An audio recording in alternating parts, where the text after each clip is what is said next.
Olá pessoal, tudo bem? O meu nome é Jéssica e este é o Dia de Livro.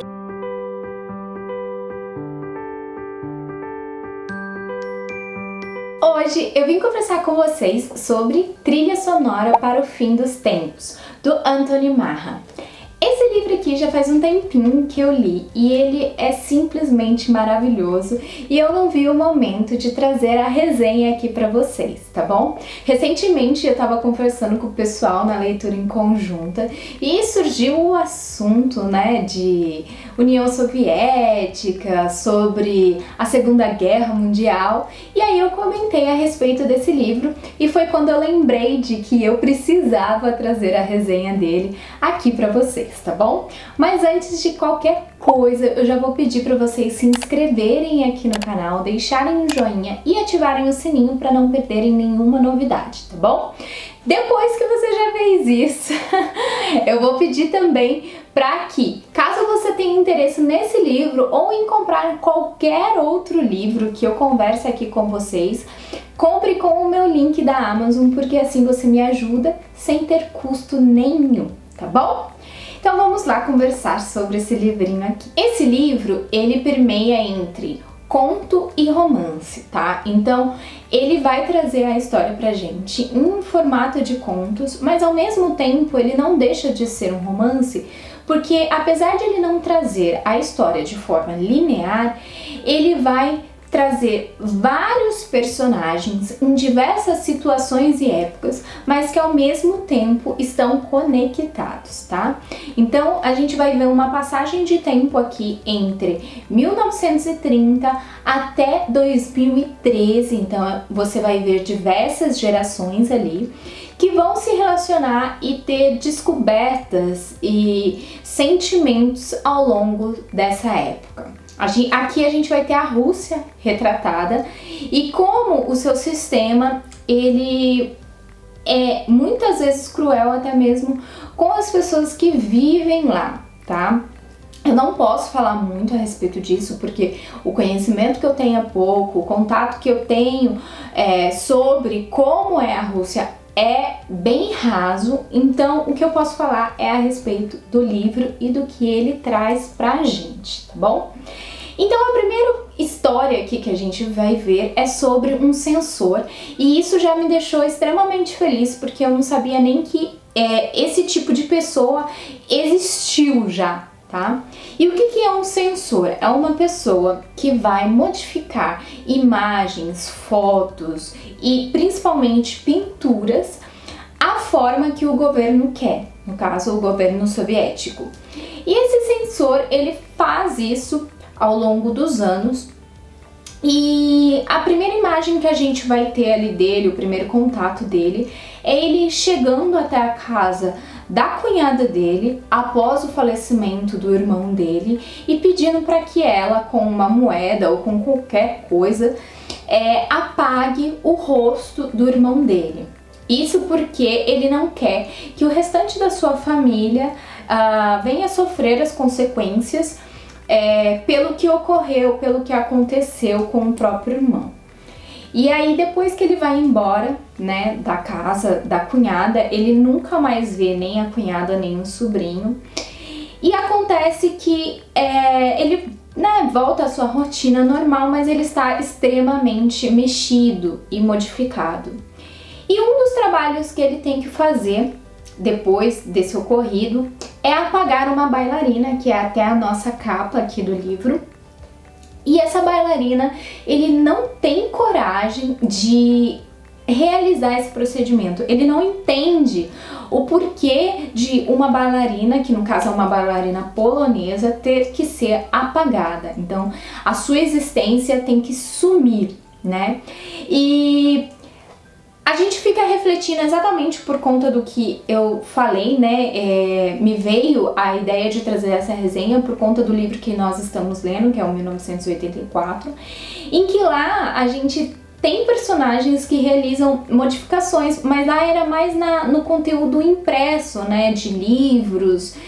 E nunca me passou pela cabeça que existiria, né, formas de isso ser realizado em quadros e fotos em 1930, 1937, sem a tecnologia que hoje a gente tem. Então teria que ser de forma manual.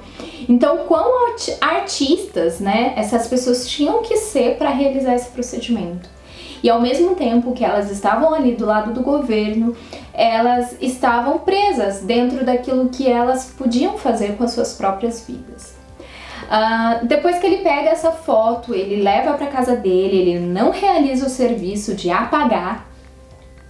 Passa um tempo e ele acaba sendo pego pelo governo como um traidor.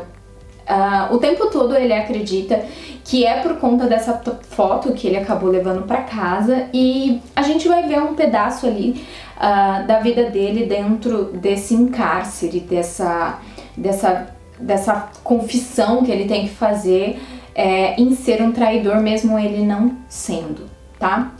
E aí, ao longo do livro, a gente vai ver diversas outras histórias, pequenas histórias, que ao mesmo tempo têm conexão com essa primeira história. E aí a gente percebe que o autor, ele quis trazer pra gente a vida e como a gente é um desencadeamento de ocorrências, sabe? Algo que pode acontecer comigo hoje pode influenciar na vida de uma outra pessoa amanhã. E é exatamente isso que vai acontecendo aqui no livro. Então, ao longo dele a gente vê personagens como a Galina, que é a neta dessa bailarina. A gente vai ver personagens que foram à guerra, que assassinaram pessoas e que viveram um grande amor. A gente vai ver, por exemplo, como foi a vida dessa Galina no centro de concentração. A gente vai ver esse sobrinho desse censor já na velhice e depois de ter criado seus 2 filhos, e um desses filhos já ter morrido e o outro que por muito tempo ficou perdido na vida, sem rumo e fazendo coisas que não seriam adequadas. A gente vai ver uma mulher que a vida toda foi uma estudiosa e que tinha uma grande amizade com o diretor de museu e trabalhava nesse museu e tinha como tese, né, do seu TCC, dos seus estudos, as obras que esse censor modificou. Então a gente vai ver ao longo desse livro como todos esses personagens se conectam e trazem uma mensagem linda e ao mesmo tempo triste, né? Eu trouxe 2 trechos aqui do começo que eu gostaria de ler para vocês, por conta de serem trechos do começo e que eu acho que não vão ser spoilers, tá? Mas tem outros, uma quantidade enorme aqui de trechos que eu achei lindos, né? E ao mesmo tempo tristes. E o primeiro deles é um diálogo que o nosso censor ele tá tendo com a sua cunhada, depois ali de ele falar que precisa apagar o rosto do irmão dele, de todas as fotos que eles tiverem e pinturas possíveis para que eles não sejam atingidos, o resto da família. E aí, assim, antes dele ir embora, ele fala isso aqui pra ela. Demonstra-se lealdade através da traição. As palavras só percorreram uma distância equivalente ao comprimento de um dedo mínimo entre os meus lábios e o ouvido dela. Você denuncia alguém que lhe é próximo. Isso eu sei que funciona. Então aqui é um diálogo onde até o último instante, mesmo ele sabendo que nunca mais iria ver o restante da família dele, ele fala que eles precisam agir dessa forma para conseguirem sobreviver, né? Então, quão cruel você ter que delatar pessoas próximas a você para que você continue a sobreviver, né? E aqui eu tenho uma outra parte também que eu acho muito interessante, que fala o seguinte: o melhor que algum praticante do meu ofício pode fazer é converter a imagem em memória. A luz em sombra, mas as pinceladas que o apagavam eram repintadas em mim. E percebi que antes de ser um artista da correção, um funcionário da propaganda, um cidadão soviético, antes mesmo de ser um homem, eu era uma vida póstuma para as imagens que tinha destruído. Então eu fiquei refletindo, né, sobre essa frase, do quanto ela é impactante e do quanto a gente tem esse instinto de sobrevivência. Então ele era um artista, ele usou, né, desse seu talento para destruir várias obras de artes e para destruir a imagem ou a existência de várias pessoas.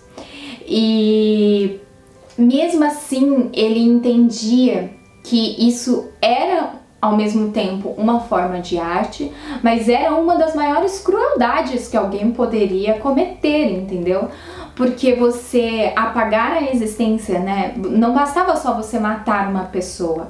Para o seu discurso fazer sentido, para o seu discurso, né, ter um embasamento, você precisava destruir a existência de uma determinada pessoa para que o seu discurso fizesse sentido. E ele era essa mão que destruía tudo o que poderia ser uma prova. Então eu acho que é isso, pessoal. Eu aconselho muito a leitura. Em alguns momentos é um pouquinho arrastado, mas eu achei lindo, lindo, lindo, lindo, e eu recomendo muito a leitura desse livro, caso você tenha interesse e se você quiser descobrir um pouquinho mais sobre o contexto, né, da União Soviética, da Rússia. Por mais que seja uma história fictícia, a gente vê muita identificação e verdade aqui, tá bom? Se você gostou do conteúdo que tá vendo aqui, não deixe de me seguir lá no Instagram também. Eu sempre coloco conteúdos diversificados, então deem uma passadinha. É @diadelivro, tá bom? Com o D mudo. E compartilhe esse vídeo também com seus amigos, colegas, familiares, com pessoas que vocês sabem que gostam de literatura. E vamos compartilhar esse amor pela literatura com as pessoas, tá bom? Eu acho que é isso. Eu espero vê-los na próxima semana. Um grande beijo. Tchau, tchau!